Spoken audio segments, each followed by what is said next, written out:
This video is for people who really dislike the police, particularly those of you on the right. Now, I know it's a fringe group, but there are definitely right-wingers that really don't like the government, and as an extension, they don't like the police. What you got to keep in mind is that the police do serve a very legitimate and very real function in society. They protect us from domestic threats in a similar way to how the military protects us from foreign threats.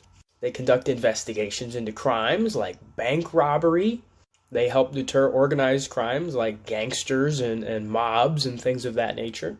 And overall, they do protect us and keep the order from people in society who wish to do the rest of us harm. And although you are big and bad and you'll probably never ever need the cops, what about your grandma who's 2 states over and is pretty much all by herself? Moral of the story is there are people who need the cops, and the police do serve a very legitimate function. But I'm no bootlicker, so stay tuned for part 2, where I'll talk about those who blindly back the blue. We should back the blue, but there's got to be a limit on how far we will back them. This is part 2, so if you haven't seen part 1, make sure that you do before you get mad at me. Now, I support the police, as I've already said, but bad laws are nothing but words on paper until a bad cop enforces them. Every single gun law that is currently on the books that is going against the Second Amendment, that is unconstitutional, those are still being enforced by police officers right now.